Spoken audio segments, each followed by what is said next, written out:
Hi everyone, thank you for giving me the opportunity to speak here today. My name is Aishani Mosquera and I am the Content and Campaign Coordinator for a project called Keeping Cats Safe at Home at RSPCA New South Wales in Australia. Today I want to talk about the role that communications can play in humane animal management, particularly within behaviour change campaigns. At conferences like ICANN, we often focus heavily on operational or field-based approaches to population management, and particularly we focus on things like desexing programs, legislation, sheltering and compliance, all of which are super important. But one of the biggest things that we've noticed throughout this project is that long-term population management is ultimately about human behaviour, and communication is really what helps shift this behaviour at scale. So now I'd like to tell you a little bit about the Keeping Cats Safe at Home project. The Keeping Cats Safe at Home project is a statewide New South Wales initiative funded through the New South Wales Government Environmental Trust in Australia. The aim of this project is to help with the management of stray and roaming cats. A large part of this project focuses on desexing stray cats to assist in the population of roaming cats in New South Wales, and so far our team has desexed approximately 7,000 cats since the beginning of the project in July 2025. The other aspect of this project is to encourage cat owners to increase cat care behaviours, including desexing and containment. This was in order to prevent unwanted litters, preventing cats from roaming-related injuries, and protecting native wildlife. Importantly, this wasn't just about reducing cat numbers. It was also about improving cat welfare, reducing risk to wildlife, and helping owners understand that containment can be practical and achievable. But behaviour change doesn't happen simply because information exists. One of the strengths of this project is that it combines direct intervention with long-term education and awareness. As you can see from the maps here, we have desexing programs operating across 30 council areas, which is accessing a large majority of New South Wales, and it helps to reduce the population of cats across all communities in New South Wales, ranging from low socioeconomic areas to high income areas. This is really important when simultaneously running statewide communications and social marketing campaigns, as this combination is really important because not only does it reduce the problem by desexing and reducing the cat numbers, but it helps to ensure education to prevent further issues in the future. So, from a behaviour change perspective, a central question began to arise. How do we actually create behaviour change? For us, communications wasn't treated as an add-on or a promotional tool. It was embedded into the project strategy from the beginning, and that is where I came in. We are currently working with creative agencies, media buyers, and external partners to create repeated exposure across multiple touchpoints.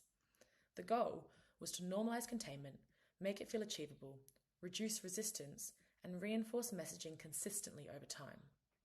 We are currently working with a number of agencies and platforms, including behaviour change creative agencies, who are currently building assets including videos and stills to encourage cat owners to change their behaviours on containment.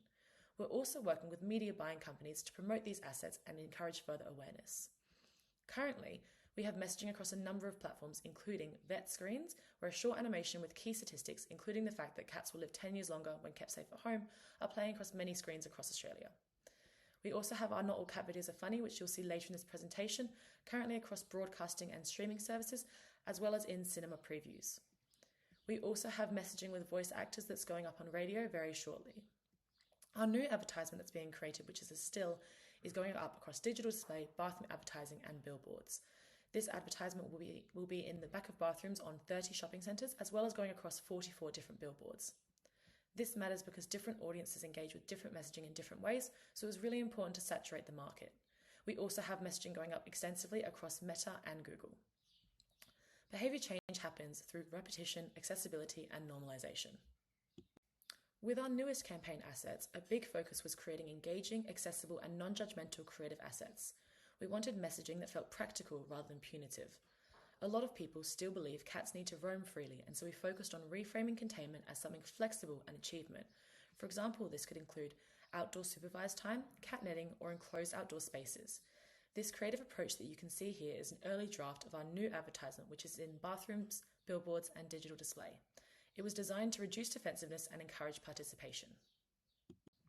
Education has also been another critical component. We've developed resources around enrichment, welfare, native wildlife, risks associated with roaming, lifespan benefits, practical containment strategies, and many more. Importantly, these resources supported owners after awareness has already been generated with our other messaging. That follow-through is essential in behaviour change campaigns. One important way that we've managed to maintain ongoing messaging is the use of blogs, EDMs, and website content to maintain ongoing engagement. The monthly catch-up newsletter allows us to keep audiences engaged and connected to their campaign over time rather than relying on one-off messaging. The catch-up typically includes project updates, educational blogs, competitions, campaign news, practical resources, and any important stories from the field. This ongoing communication helps reinforce behaviour over the long term. In terms of the effectiveness of our messaging across website and social media, as of this week, the campaign has achieved over 587,000 social media reach, more than 36,000 website visits, 86 social posts, and over 2,200 resource downloads. For an extremely small communication teams, those numbers demonstrate how scalable communications can be. These slides show examples of some of the campaign outputs and engagement approaches we've used, particularly across our social platforms, including Facebook, Instagram, and LinkedIn. Simple statistics with the use of cat imagery was an effective way to combine positive engagement with providing key messaging. Photos of cats on the field, often injured due to roaming-related incidents, as you can see in the second photo here, were also demonstrated to be very impactful. We also used animation and visual storytelling to simplify complex or sensitive topics, particularly around unknown cats and population management. The goal across all of these activities was consistency. Keep the messaging visible, accessible, and engaging across different channels. One thing that we learned was that positive and practical messaging, as well as stories of injured cats from the field, consistently performed the best across all platforms. One of the engagement strategies we have used throughout the campaign has been competitions, which have become an extremely effective tool for increasing audience participation and reinforcing messaging in a more interactive way. Rather than people passively scrolling past content, competitions have encouraged audiences to actively engage with the campaign, visit our website, interact with the resources, and think more deeply about topics like containment and responsible cat ownership. One of our first competitions was linked to a survey designed to collect baseline data around public attitudes and behaviours relating to cat containment. Participants of this first survey will be later resurveyed to help measure whether the campaign has contributed to any shifts in perception or behaviour over time. We have also run smaller themed competitions connected to our events like Valentine's Day and Love Your Pet Day, which help keep engagement consistent and allowed us to reach audiences in a more approachable and positive way. We have also run competitions that have specifically targeted high-risk local council areas to allow us to engage with these council areas in a great way. What we have found is that competitions aren't just useful for engagement metrics, they've also helped strengthen audience engagement to the campaign and created additional opportunities for education and behaviour reinforcement. The Not All Cat Videos Are Funny campaign that I'm about to show you was designed to challenge some of the more normalised attitudes around roaming cats, particularly the idea that wandering behaviour is harmless or even entertaining. Online, we often see videos of cats turning up in unusual places or roaming through neighbourhoods being shared as funny or relatable content. But one of the messages we wanted to communicate through this creative was that not all cat videos are funny, because roaming can have very real consequences for both cats and wildlife. This video uses a more emotionally driven approach to encourage audiences to think differently about behaviours that are often dismissed or normalised. Importantly, we still wanted the messaging to feel constructive rather than guilt-based. The goal wasn't to shame cat owners, but to encourage reflection and help people understand that cat containment can be a positive welfare decision. Creative assets like this have been valuable because they have allowed us to communicate complex behaviour change messages in a way that was engaging, memorable, and easy to share across digital platforms.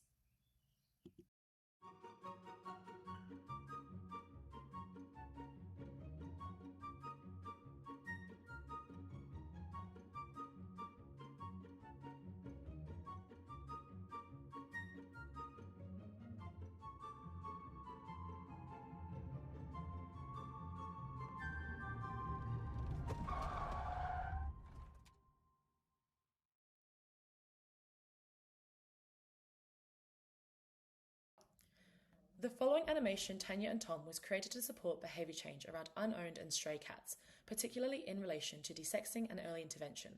One of the challenges with topics like cat overpopulation is that they can feel overwhelming or emotionally confronting, so animation has become a really useful communication tool because it has allowed us to simplify complex issues into something that's engaging, accessible, and easy to understand. The animation has helped explain how unplanned breeding contributes to ongoing population growth, while also reinforcing that humane solutions like desexing and community support projects can make meaningful differences over time.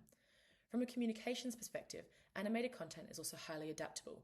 We have been able to use it across social media, digital advertising, presentations, and educational resources, which has helped reinforce messaging consistently across multiple channels. It's a good example of how creative communications can support operational animal management goals by making information more approachable and increasing audience understanding and engagement. Tanya walks the same path to work every day, stopping to feed Tom on her way. Tanya doesn't know it, but Tom relies on her to get him through another rough night on the street. Growing up has been tough for Tom. He's felt the fear of fighting other cats and learnt the worst way to get hurt is by a speeding car.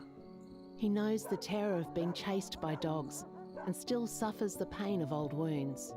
With no owner to take him to a vet, Tom endures illnesses that leave him weak and scared. But the truth is that Tom is one of the lucky ones because he's still around. Most cats that live outdoors don't last that long, with an average life expectancy of just a few years. No wonder that little bit of time with Tanya each day helped Tom to carry on. And now she knows it. And she knows the right thing to do. A visit to the vet to check if he has an owner. But when it is clear that no one is looking for Tom, he is desexed and microchipped and taken to her comfy home to settle down.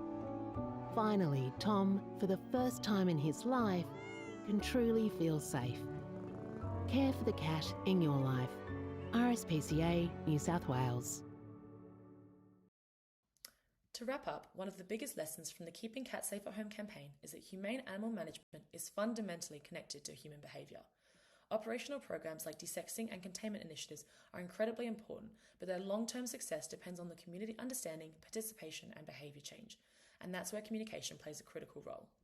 Through strategic messaging, creative storytelling, partnerships and multi-channel engagement, we have been able to reach hundreds of thousands of people so far across New South Wales and help make responsible cat ownership feel more accessible and achievable. Importantly, this project has also demonstrated that communications is not just about promotion or awareness raising. When embedded into program design from the beginning, it becomes a strategic tool that can amplify outcomes, strengthen public engagement and support measurable long-term change. I hope this presentation has highlighted the value that communications can bring to animal management programs, particularly in creating scalable and sustainable behaviour change. Thank you.